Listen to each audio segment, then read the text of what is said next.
एक बार पुरुषार्थ और भाग्य में इस बात पर ठन गई कि कौन बड़ा है। पुरुषार्थ कहता कि बगैर मेहनत के कुछ भी संभव नहीं है, जबकि भाग्य का मानना था कि जिसको जो भी मिलता है भाग्य से मिलता है, परिश्रम की कोई भूमिका नहीं होती। उनके विवाद ने ऐसा उग्र रूप धारण कर लिया कि दोनों को देवराज इंद्र के पास जाना पड़ा। झगड़ा बहुत ही पेचीदा था, इसलिए इंद्र भी चकरा गए। पुरुषार्थ को वे नहीं मानते जिन्हें भाग्य से सब कुछ प्राप्त हो चुका था। दूसरी तरफ अगर भाग्य को बड़ा बताते तो पुरुषार्थ उनका उदाहरण प्रस्तुत करता जिन्होंने मेहनत से सब कुछ अर्जित किया था। असमंजस में पड़ गए और किसी निष्कर्ष पर नहीं पहुंचे। काफी सोचने के बाद उन्हें विक्रमादित्य की याद आई। उन्हें लगा सारे विश्व में इस झगड़े का समाधान सिर्फ वही कर सकते हैं। उन्होंने पुरुषार्थ और भाग्य को विक्रमादित्य के पास जाने के लिए कहा। पुरुषार्थ और भाग्य मानव भेष में विक्रम के पास चल पड़े। विक्रम के पास आकर उन्होंने अपने झगड़े की बात रखी। विक्रमादित्य को भी तुरंत कोई समाधान नहीं सूझा। उन्होंने दोनों से 6 महीने की मोहलत मांगी और उनसे 6 महीने के बाद आने को कहा। जब वे चले गए तो विक्रमादित्य ने काफी सोचा, किसी निष्कर्ष पर नहीं पहुंचे सके तो उन्होंने सामान्य जनता के बीच भेष बदलकर घूमना शुरू किया। काफी घूमने के बाद भी जब कोई संतोषजनक हल नहीं खोज पाए तो दूसरे राज्यों में भी घूमने का निर्णय किया।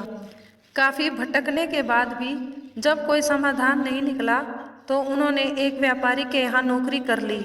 व्यापारी ने उन्हें नौकरी उनके यह कहने पर दी, जो काम दूसरे नहीं कर सकते वे कर देंगे। कुछ दिन बाद वह व्यापारी जहाज पर अपना माल लादकर दूसरे देशों में व्यापार करने के लिए समुद्री रास्ते से चल पड़ा।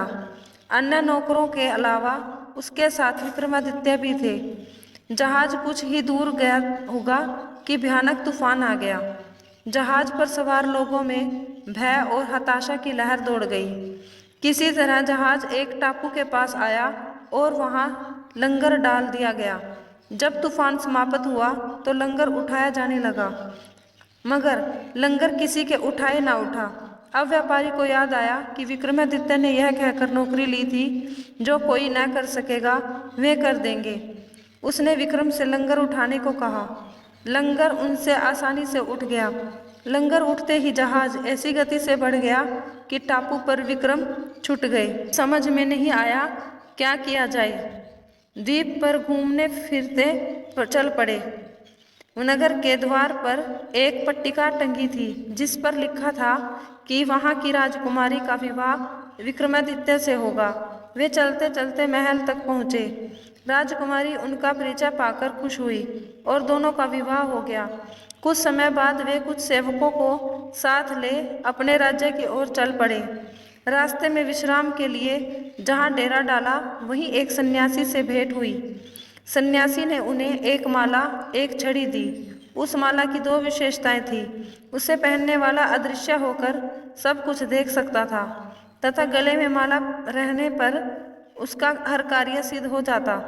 छड़ी से उसका मालिक सोने के पूर्व कोई भी आभूषण मांग सकता था। सन्यासी को धन्यवाद देकर विक्रम अपने राज्य लौटे।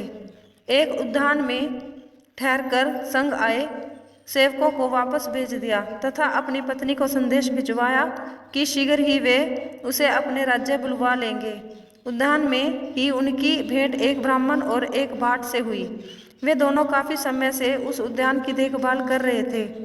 उन्हें आशा थी कि उनके राजा कभी उनकी सुध लेंगे तथा उनकी विपन्नता को दूर करेंगे। विक्रम पसीज गए। उन्होंने सन्यासी वाली माला भाट को तथा छड़ी ब्राह्मण को दे दी। ऐसी अमूल्य चीजें पाकर दोनों धन्य हुए और विक्रम का गुणगान करते हुए चले गए। विक्रम राज दरबार में पहुंचकर अपने कार्य में संलग्न हो गए। 6 मास की अवधि पूरी हुई तो पुरुषार्थ तथा भाग्य अपने फैसले के लिए उनके पास आए। विक्रम ने उन्हें बताया कि वे एक दूसरे के पूरक हैं। उन्हें छड़ी और माला का उदाहरण याद आया। जो छड़ी और माला उन्हें भाग्य से सन्यासी से प्राप्त हुई थी, उन्हें ब्राह्मण और भाट ने पुरुषार्थ से प्राप्त किया। पुरुषार्थ और भाग्य पूरी तरह संतुष्ट होकर वहां से चले गए।